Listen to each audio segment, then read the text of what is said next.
Hello, everybody, and welcome. My name is TJ Scott, and I'm an estate planning attorney. And what that means is I work with families and business owners to help them avoid court and conflict in their family when something happens to them, meaning incapacity or death.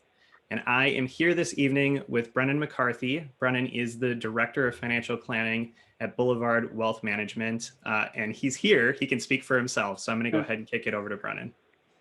Yeah, thanks, TJ. Yeah, as TJ mentioned, my name's Brennan McCarthy. I'm a certified financial planner with Boulevard Wealth Management, and my role with the firm is as the director of financial planning. But my scope of excellence is working with as an advice giver to our real estate investors as well as our young professional group. And so we've seen this affect both real estate investors significantly, a lot of these proposals, as well as the younger professionals in that they're generally the ones to inherit this wealth. And so they're generally the ones that are most affected by it. So it is important to them as well. So. Great. Nice, Brennan. Before we get into everything today, this is probably something you've seen before, but we just want to make sure that everybody knows we are going to be talking a lot about taxes today. We're going to be talking about legal things and financial things, but this presentation does not create a relationship between us and you.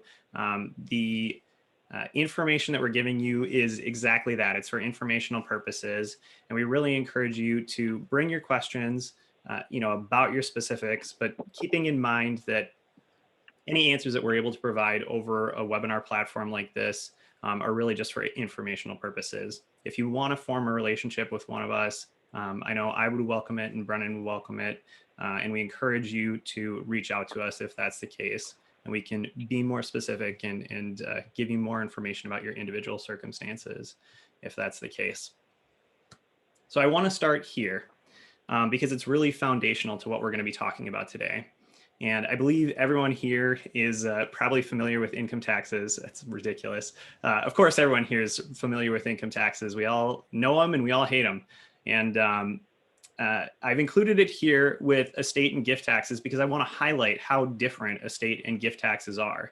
We have this idea of taxes in income taxes, but we really have to reformulate the way that we're thinking about things when we talk about estate and gift taxes, which is what we're going to be talking a lot about tonight. So we're all taxed on our income from whatever source. And that includes things like wages, profits, interest, dividends, capital gains, but it does not include things like gifts or inheritance. Those are not part of the income tax. We also know that we pay or we file for those income tax payments annually. A lot of us have those payments withheld if we're receiving a salary, or if we're receiving income in another way, we might be paying something like quarterly payments. I mean, we all know about this. We also know that the rate is progressive and that there is a marginal rate, and that top marginal rate falls somewhere between 10 and 37%. Estate taxes, again, are really different. Estate taxes are paid one time after we die, and that estate tax is paid on the gross value of our estate. So it's on the value of all of the property that we owned at our death, and that includes something. It includes life insurance payouts after we are gone, which seems a little weird because we don't really own life insurance payouts when we die. But if we own the life insurance policy in our name, those are also included in our estate taxes. And something that has been really good news that I've been sharing with all of my clients for a while now is that the exemption on estate taxes is really high. The federal exemption level is $11.7 million. And that means for your first $11.7 million in your estate, in the property that you own at your death, you don't have to pay taxes on any of that. And in Minnesota, we also have an exemption, and that exemption amount is lower. In Minnesota, the exemption is $3 million. But again, that's pretty high for a lot of people. And so we know that very few have been subject to the estate tax up until now, or recently, really, because the rates haven't always been as high, or the exemption hasn't always been as high. The rate that you pay on once you start paying estate tax goes from 18% to 40%. Again, it's kind of like the income tax rate in that it is progressive, and the further above the threshold you are, the higher rate that you're going to be paying. And you start paying that 40% rate once you are $1 million above the federal exemption. In Minnesota, the rate is 13 to 16%. And again, it's progressive. It increases the higher you are above the exemption. Now, understanding gift taxes is very related to estate taxes in order to understand and talk about gift taxes. And what gift taxes really are is a way for the government to ensure that people don't escape from paying estate taxes simply by making deathbed gifts. And so you can imagine a sister on her deathbed, and this sister has built a company and invested, and she's been able to build up an estate worth $14 million. And so, facing her end, knowing she's on her deathbed, with her brother sitting there next to her, she decides she's going to avoid estate tax by gifting $11 million to her brother. And they get the lawyers involved and they do all the paperwork. And just before she takes her last breath, the gift is complete, estate tax avoided, right? Well, no, unfortunately for sister, it just isn't that easy. That $11 million gift is going to reduce the exclusion available for her estate taxes. And so now instead of $11.7 million, there's only $700,000 that's going to be left to apply to the $3 million that she has left to her name. And that's on the federal level. On the state level, she no longer has any exclusion. And in addition, the government isn't going to let her get away with just reducing the exclusion amount. She will also owe tax on part of the taxable gift that she made on her deathbed. And one really good way to see this is by taking a look at the tax forms. And you're here voluntarily at 7 o'clock at night. Just keep that in mind as I flash up this tax form in front of you. But this is Form 706. Form 706 is the federal estate tax return. And you can see I've highlighted a couple of items there. I've highlighted the gross estate, which is the value of all of the property that you own at your death. I've also highlighted the adjusted taxable gifts.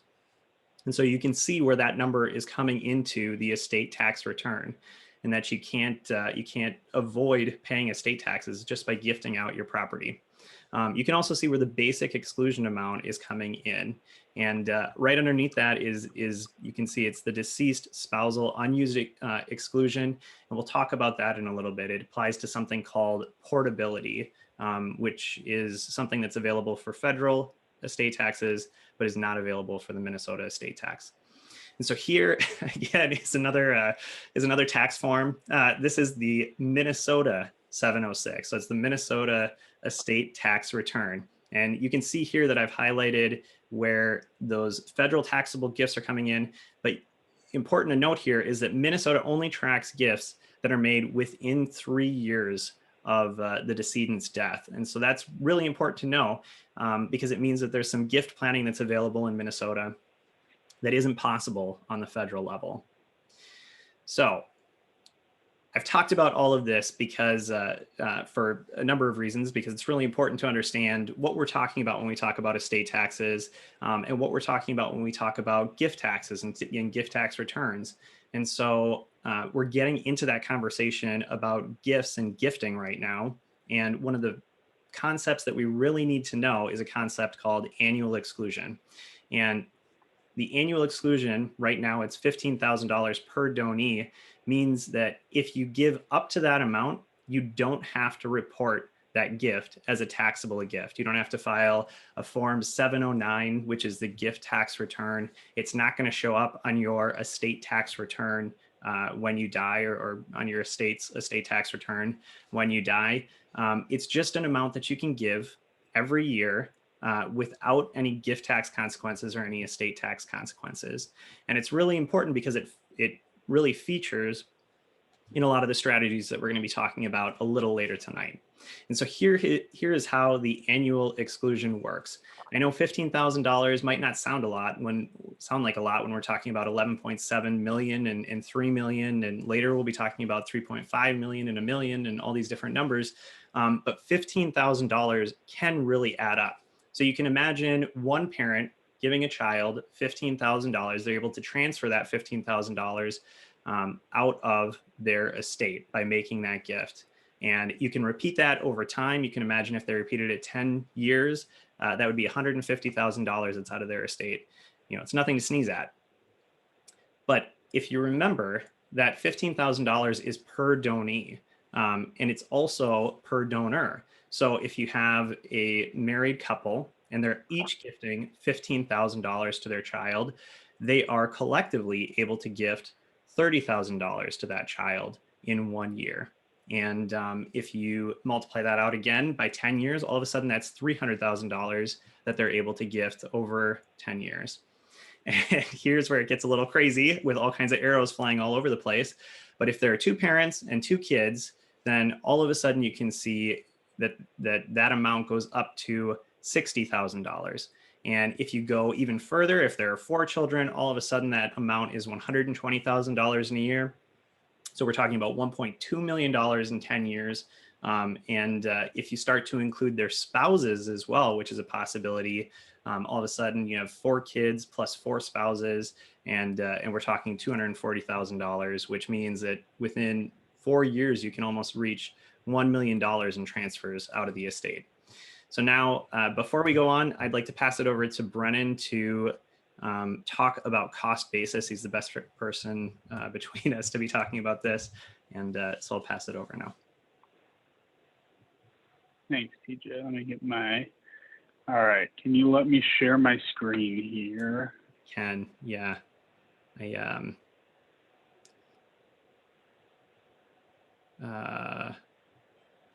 think I can.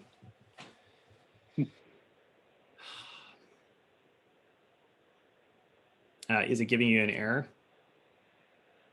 It's just saying host disabled participant screen sharing. Oh, did you join as a, all right, let's see here. All right, I'm going to pass the ball to you so that you are the host. Here we go. Perfect.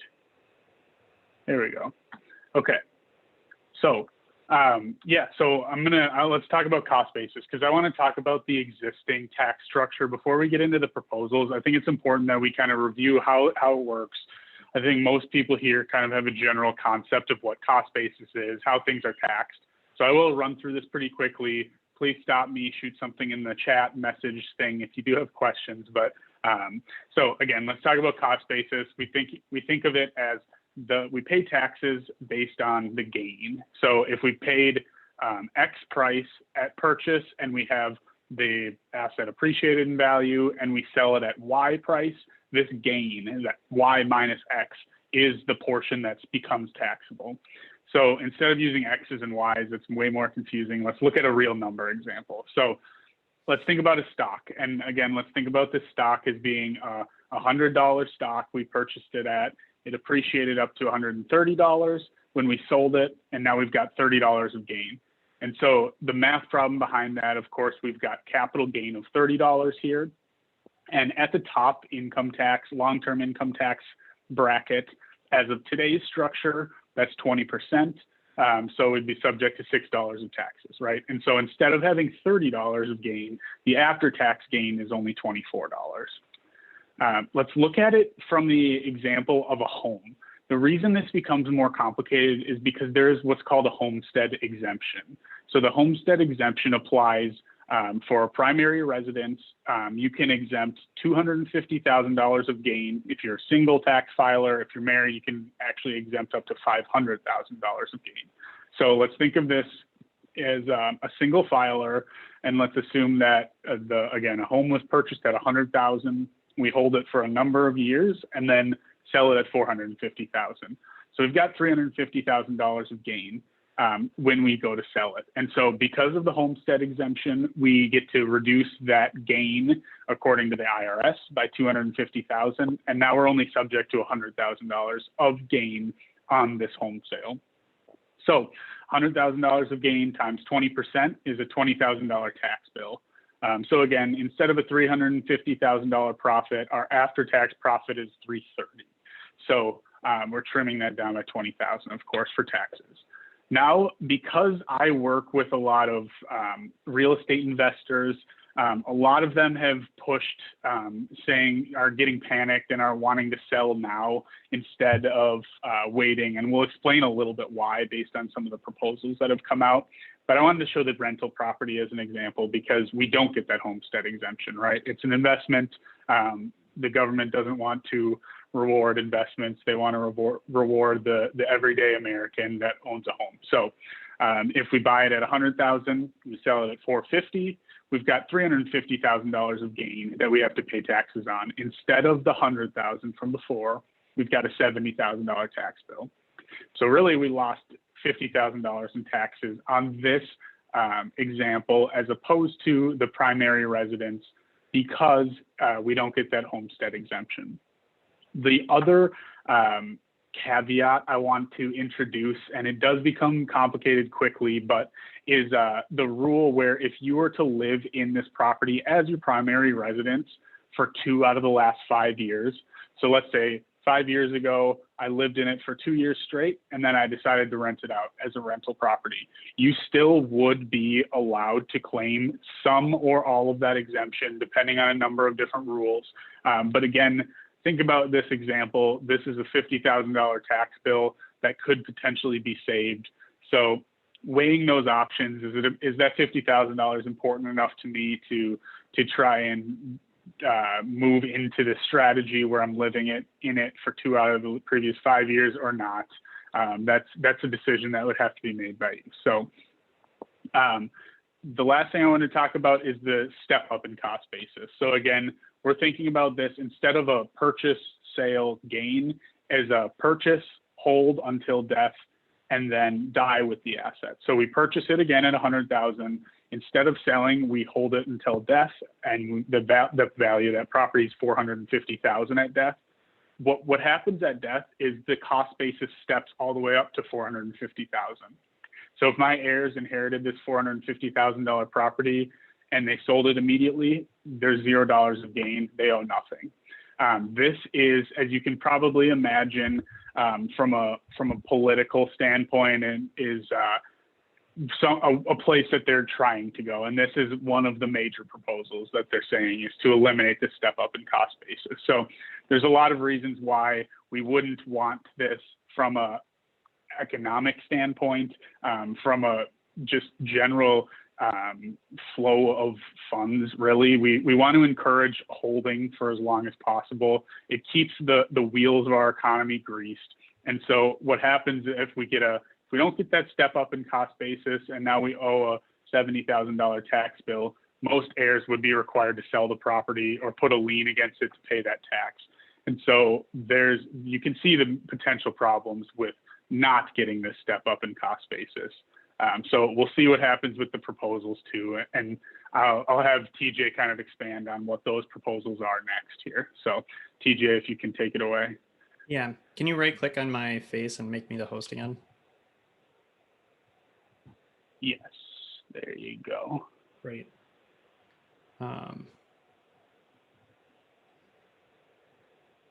Great.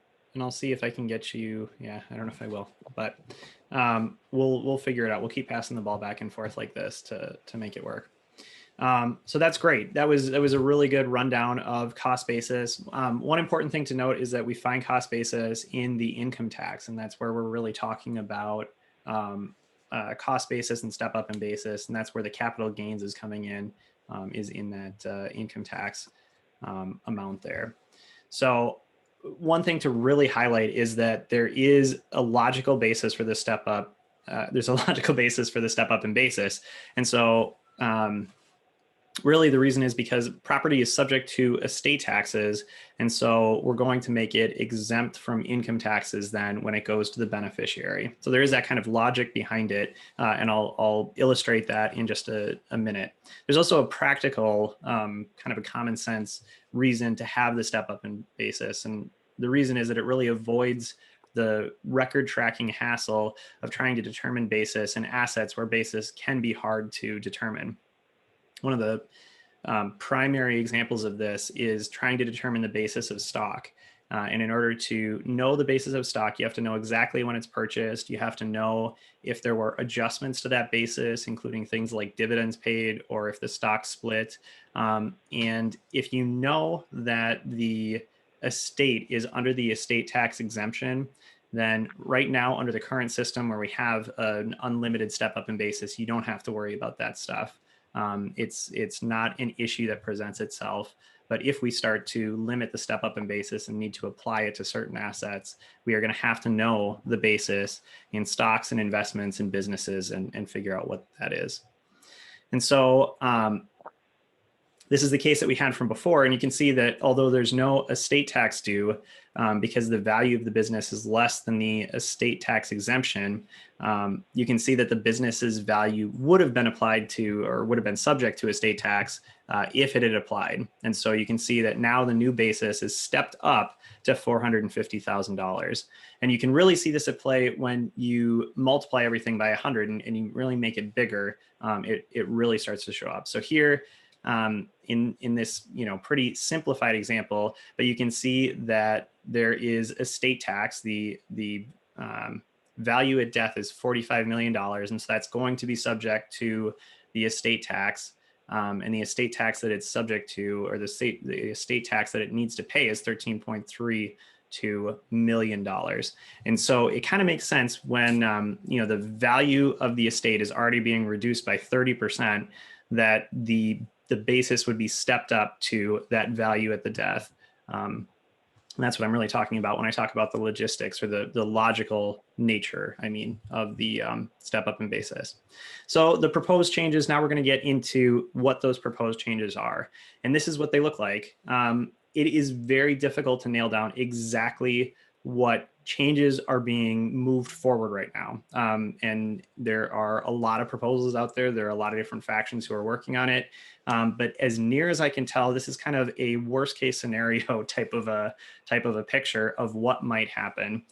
Brennan and I were talking about it before. It seems unlikely that all of this stuff is going to happen, but it's really important that we be aware of it and that we know that it might be on the horizon. So one of the things that they've talked about is reducing the federal estate tax exemption to $3.5 million from $11.7 million. And that would be really substantial. Another thing to note is that the current estate tax exemption is going to sunset in a few years. And I believe the amount that it's going to sunset to is $5 million. So we do have reason to think that the federal estate tax exemption is not always going to be as high as $11.7 million, whether that's because of a bill that passes through the current House, Senate, and is signed by the president. There's a little civics lesson for every, no, I don't know, or because it just sunsets in a few years. So the federal estate tax rate. Right now, the top rate that is paid on estate tax at the federal level is 40%. And there are talks about increasing that rate to 45%, 50%, or 55%. And so you can imagine that would have a big impact too. There's also a talk about limiting the step up in basis. And that's why we spent so much time talking about the step up in basis and what that is. And there's a talk about limiting the step up to $1 million in assets that would pass to beneficiaries. And we'll talk about what that would look like again. But what you need to know is that limiting the step up in basis means that there's going to be a lot of assets that the beneficiaries are going to receive that then are going to be subject to capital gains tax. And that's another one of the proposed changes, is that the capital gains tax would be increased to 39.6%, which is a very, very high rate. It matches, I believe, what was true under the Obama administration. A couple of other proposed changes that are kicking around right now is implementing a payroll tax on earned income over $400,000 and increasing the corporate tax rate from 21% to 28%. So talking about those first four items, I've gone ahead and implemented them in our case study from before. And again, this is really a worst case scenario. I'm not sure that that all of these would be implemented at one time, and it's possible that there would be some interaction as well between what's stepped up and what's paid in estate taxes, and it's possible that they could figure out some deductions and that sort of thing, or credits based on what's already been paid. But again, worst case scenario, you can see that I've implemented the new federal estate tax exemption of $3.5 million as opposed to $11.7 million. I have chosen the lowest proposed rate, 45%. And then I've also added in the capital gains tax calculation to see what money that's taking away from the beneficiaries that they would have received otherwise. And so now you can see where we were talking about 70%. The beneficiary is receiving 70% of the value of the business. And maybe it's a manufacturing business, or maybe it's not. Maybe it's a farm, a family farm that's been built by the family over time. But you can see where all of a sudden, where they were receiving 70% of that business before, now they would be receiving just 28.5%, because capital gains is taking a chunk, and the estate tax is taking a much bigger chunk than it was before. And I would add too, TJ, right? A lot of people, nobody's going to feel bad for somebody who inherits $45 million, right? But the point is that we're talking about somebody, imagine, has built up a business, is now worth $45 million, and their heirs are now responsible for paying $30 million in taxes. So yes, I understand the quip that, yeah, they're still getting plenty of money, but it's not about that necessarily. It's that they're going to have to sell this business to pay the tax.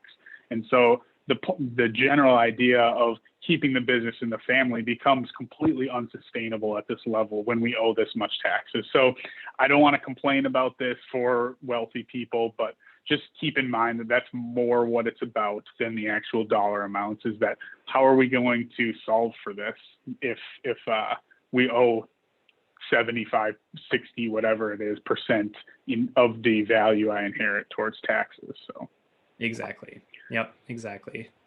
So now, Brennan, I'm going to kick it back over to you to talk about some strategies that we can implement to avoid some of the worst. Oh, no. Where'd you go, Brennan?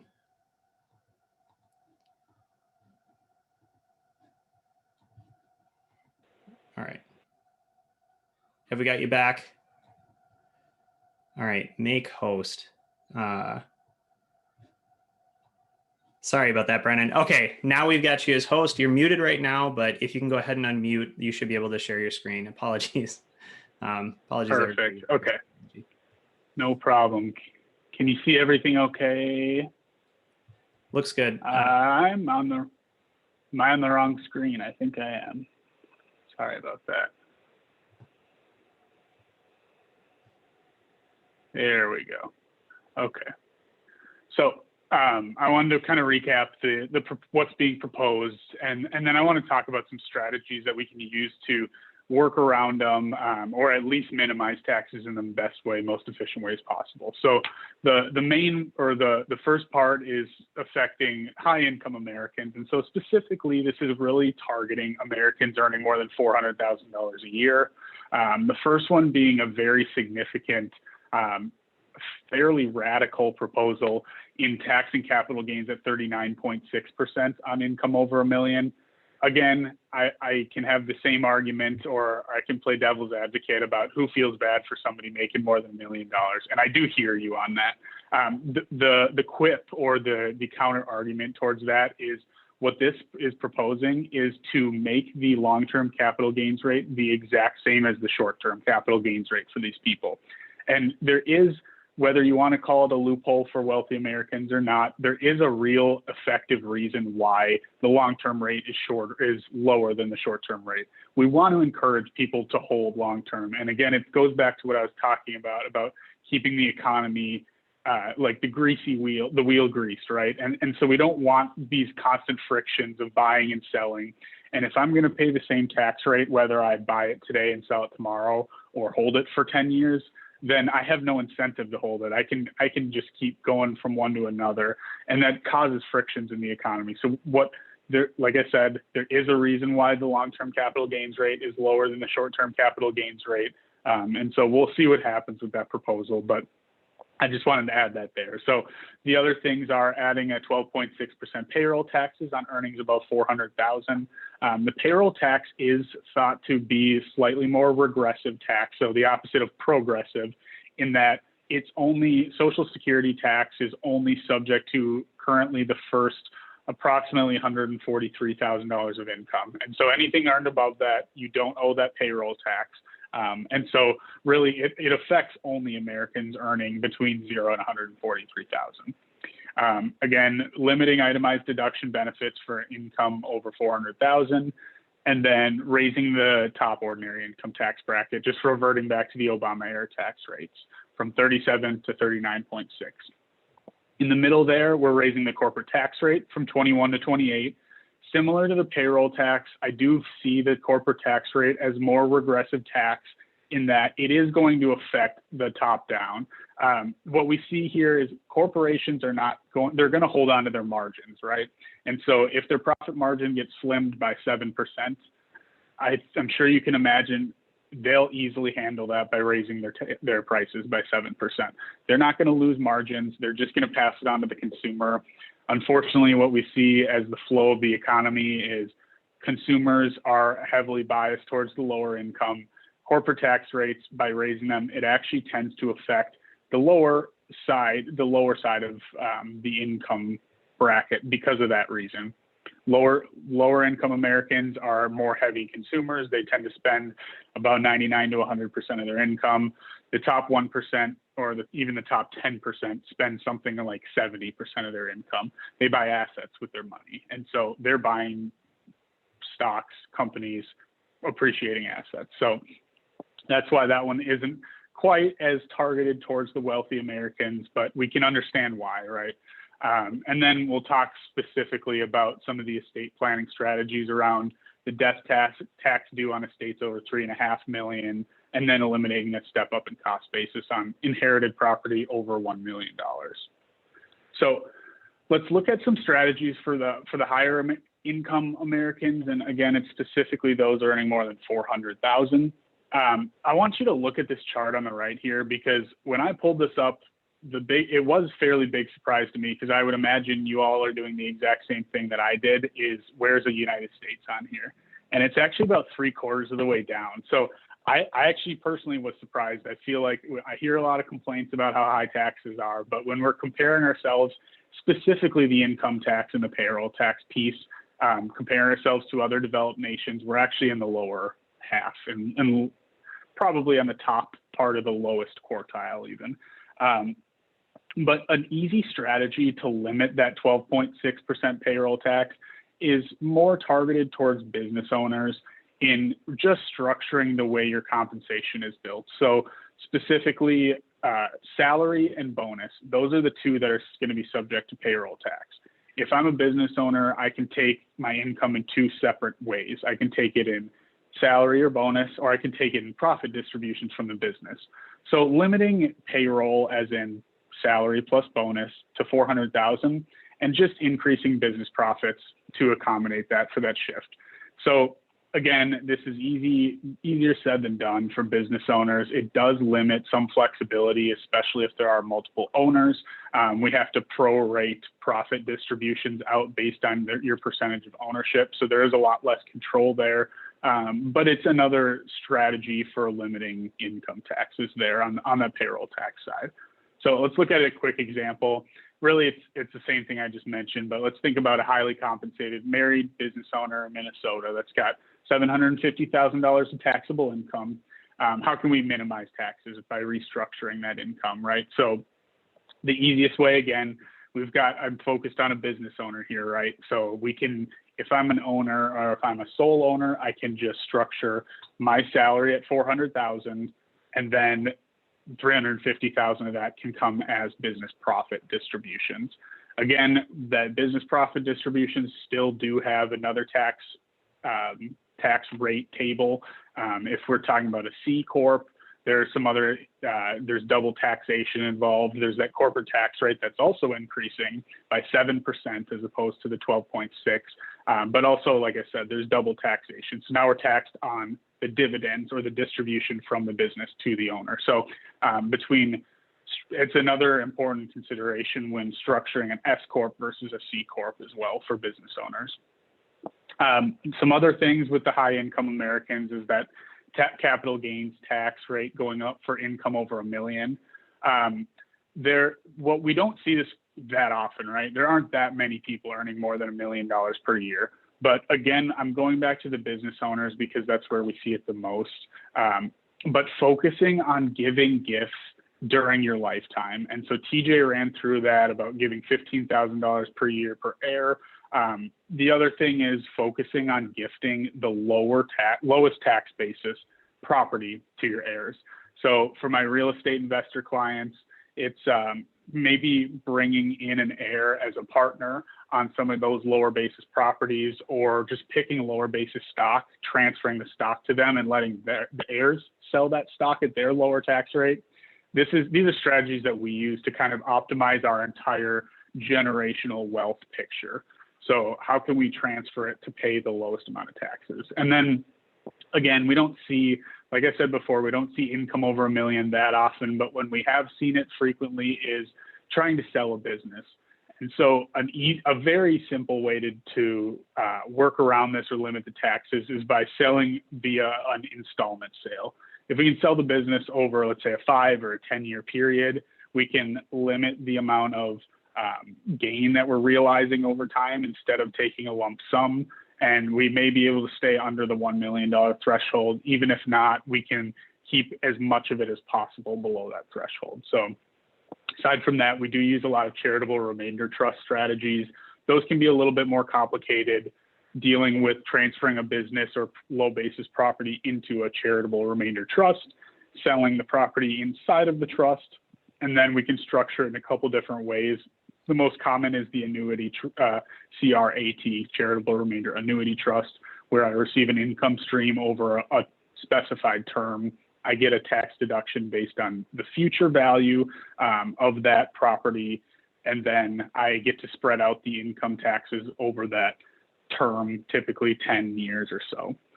So let's look at an example, and I want to focus again on the installment sale because that's a little bit more simple. The charitable remainder trust, if you do have questions, I'd love to chat with you on it. I like this stuff, so I like talking about it, but it can bore some people. So let's look at Joe and Jane's sample. Joe owns a dental practice that's worth about $5.4 million today, and their total net worth is at $8.2 million. So they're under the current federal estate tax exemption threshold. They would be over the $3.5 million one. But again, let's look at, before I go into this, he's 61 years old and he wants to sell his business in 3 to 5 years, right? So he's looking at how can I most efficiently sell this business? So let's look at two different strategies. One on the left is in 5 years, I'll sell it outright for $5 million or whatever the future value is in 5 years. And then I'll take the tax hit and keep riding. You can tell he's going to be just fine, right? The second option is to do this installment sale. And so if we sell 20% per year over 5 years, you can see just by simply doing that, we limited the tax bill and gained $1.3 million in net worth at the end of the rainbow, right? So that's another, like I said, a simple strategy to limit taxes, push some of that savings into the investment portfolio or wherever else, and the ability to transfer additional funds to heirs. So some other strategies, now shifting over to the wealthy American side, specifically those that have over $3.5 million estates. Strategy one of the easiest things to do is adding credit shelter trusts to your wills. Doubling your exemption amount, especially in the state of Minnesota, is huge. I'm not going to expand on it any further because I know TJ has more to say about it and he's much more qualified to talk about it. But strategy two is lifetime gifts. So again, we talked about this earlier. We can give $15,000 per year, or we can give $30,000 if I'm married, or we can give $60,000 if I'm married and my heir is also married. So let's look at this example again in Joe and Jane's situation.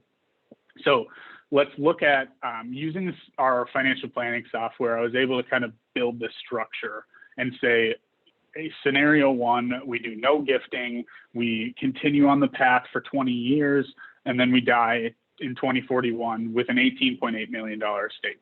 So we're going to be subject to estate taxes. In fact, our heirs are going to have to pay $3.2 million in taxes. Again, they're still going to benefit. They still have $15.6 million. But we can see using scenario one via lifetime gifting how much additional that they're able to receive and how much savings in taxes they can receive as well. So this scenario, we're gifting $60,000 a year to each of their 3 children every year for those 20 years that they're alive. We're able to transfer as much money out of their estate as possible and limit their tax bill by almost a full $1 million. On top of that, the heirs are going to receive $2.5 million more on the end of that rainbow. So at death, they're going to receive slightly less, but you can see up here in the gray, this is the additional funds that they were given to their heirs during their lifetime. So between what they gave during their lifetime and what they gave at death, this is clearly the superior strategy, not only by cutting out Uncle Sam by $1 million, but also maximizing what we can give to the heirs. So another strategy I wanted to run through quick is the death tax that's due here. So different things we can use. 529 plan, advanced gifting, or I've heard some call it super funding. So 529 plans have extremely favorable rules towards gifting during lifetime. In fact, we can give 5 years worth of gifts into a 529 plan without being subject to gift taxes. So what we see most often is gifting towards grandchildren or really recently born grandchildren, opening up a 529 plan and then plopping $75,000 into it, let it grow for good. 529 plans are great dynasty planning tools because we can flood them with so much money without having to pay any gift taxes. Another strategy I wanted to touch on that I'm not going to model or show you the view of it because it's so variable based on life insurance underwriting, but is an irrevocable life insurance trust. So this is one of the only times that we at Boulevard will actually recommend a permanent life insurance policy. There are a couple other situations where we may, but this is really the main one. By setting up an irrevocable trust that's outside of our estate, we obtain a life insurance policy, put that policy into this trust, again, outside of our estate, and now we pay the premiums into the trust. So we're flowing more of our money out of our estate as quickly as possible to pay those premiums. And then at the end of the rainbow, the death benefit is excluded from our estate and it will go to our heirs that will allow them to pay the eventual estate taxes. So it's a really slick way to avoid liquidating property specifically for farm owners, business owners, things like that, where we don't have enough liquid property to pay those taxes to use an ILET. So let's look at the scenario with a few of those different strategies combined. So again, this is the same as before. We have no change. If we do a few of those changes, so we make the installment sale of the business over a 5-year period, we gift $60,000 a year to each of our children, and then we gift $75,000 to 3 grandchildren's 529 plans and die at the same time. Now we've got a total amount to heirs over $20 million, and we're still cutting the government out significantly. So you can see this is kind of how we, at least me as the director of financial planning, view this is how much can really, without being too harsh about it, is how can we cut the government out of this as much as possible? That's really the main point. Do your heirs need $20 million? That's for you to decide. If you ask me, it's not for the government to decide, but really it doesn't have to go to heirs, right? We can use different strategies. I like the idea of setting up different donor advised funds and giving to charities or kind of spreading the wealth, right? Again, that's just my personal view on it, is I'd rather give money to a good cause myself than let the government do it. Not that they don't do good work. It's just that I feel like I can allocate my funds more efficiently than the giant government. So that's how I feel about that. But I'll move it over to TJ to kind of talk about some of those final strategies. Great.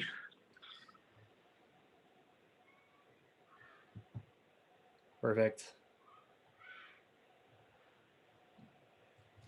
All right. So yeah, Brennan introduced the ideas of credit shelter trusts, and I highlighted when we were talking about the Form 706, which is the federal estate tax form that you file, that there is something called portability on the federal level. And what that means is you can double your federal estate tax exemption. So instead of $11.7 million, and this is if you're married, you can use your spouse's $11.7 million exemption as well. So you have $23.4 million available as an exemption, regardless of who passes away first. There are some exceptions. If your spouse passes away and you're remarried for a certain amount of time, you may lose the ability to claim that portability from your first spouse. But generally, it's available on the federal level. It isn't available on the state level. You can't just reach back and claim that deceased spouse's exemption amount. So that $3 million really isn't doubleable unless you use something like a credit shelter trust. And what a credit shelter trust does is on that first death, some of the estate assets are subjected to estate tax. Again, there's a $3 million exemption. You don't have to have more than $3 million in order to use this, but you subject part of that estate to those to that estate tax, to the Minnesota estate tax. And even if you're under that exemption amount, because that money has already been subjected to the estate tax and is kept segregated in a separated trust, which can still often be used for health, education, maintenance, and support for the surviving spouse. Because it's held in that segregated way, it isn't taxed again when the second spouse dies. It's kind of complicated, but hopefully that came across clearly. Another advanced strategy that can be used is crummy trust funding. And so this is an opportunity to use the annual exclusion gift, but without having to give that amount outright to the beneficiary that you want to receive it. And so there is a limit in using the annual exclusion, and I believe I talked about this before, that the gift has to be a present interest. You have to give them something that is presently of value in order to use that annual exclusion amount. And so what the Crummy Trust does is instead of keeping it out of the hands of your beneficiary the entire time, it gives them a small window where they can request that money and receive it out of the trust. And so you write them a crummy letter, is what it's called. And crummy, by the way, is the name of the court case that this strategy was taken from. It's not like they're really crappy trusts or anything like that. But you write them a crummy letter, is what it's called. And what that crummy letter says is, I have added this amount to your trust. You have until, I don't know, June 30th to take this money out. Otherwise, it won't be available anymore. And so if they don't take that money out, and they're not advised to take it out, hopefully they won't. But if they leave it in that crummy trust, then come June 30th, that money is no longer accessible, but it still is in the name of the donee. And so it's a successful gift, but it is able to be held in a trust and subjected to some rules and protections on it that wouldn't be available otherwise. This is also commonly used with irrevocable life insurance trusts, that you are putting money into the ILIT in order to pay premiums, but then you make that money accessible instead of keeping it always out of the hands of your donee. You're keeping it somewhat accessible. There's a limited window again of accessibility where they could take it out, but again, they're not advised to take it out. Cuberts, which Brennan, I think you mentioned Cuberts as well, didn't you? Okay, is a way to transfer the home to beneficiaries at a reduced rate. And so what a Cupert does is it retains the ability for the grantor to live in the home for a period of time, for example, 10 years. And so you can imagine that if I gave you a Corvette, but I said that you couldn't drive it for the next 10 years, in fact, I'm going to be driving it for the next 10 years, that is not worth as much as having a Corvette right now. So the way that it works is, because that gift has a time restriction on it, it's a remainder interest that you're giving is after the 10-year period. it is worth less. It's not worthless, but it's worth less than it would be if you were giving that gift immediately, right away, today. And so you're able to, instead of saying that you're giving a $500,000 house and writing a gift tax return where you are claiming a $500,000 gift, you can claim a $300,000 gift because you're just giving that remainder interest, or that interest later on. Something to note is that Cuperts are kind of inherently dangerous. So I gave the example of 10 years, but really the time frame is going to be dependent on the circumstances. If the donor, if the person giving the gift doesn't survive the term of that Cupert, then the Cupert fails and the entire asset remains in the donor's estate. And so you end up having it be subject to estate tax, even though you tried to do that planning and you tried to get it out and gift it to the kids. And so that's really important to know. I feel like there's something else I was going to mention on that, but it's slipping my mind right now. Some other strategies that can be employed, and again, Brennan talked about this a little bit. Charitable trust, things like CRATs and CRUTs, charitable remainder annuity trust, which is going to pay a fixed percent of the donated assets over a period of time, is a great opportunity. Charitable remainder unitrust, which is going to pay a percent of the donated assets based on their fair market value over time. And so there's some math to figure out which one is going to work better for you. And it depends on a little bit of subjective what you want to receive back. Some other great options are family foundations and donor advised funds.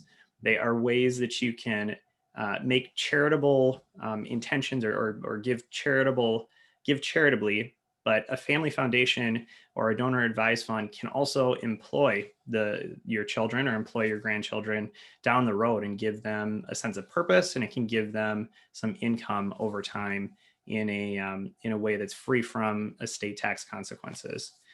There are other things like intentional defective grantor trusts, using family limited partnerships to put restrictions on limited partnership shares, so that gifts of limited partnership shares are worth less, again, not worthless, but are worth less than they would be otherwise. Again, these are just very advanced topics. If you feel like you have a need for an IDGT or an FLP, I hope that you'll reach out to me or Brennan, somebody who can help you to figure that out. So that's what we have.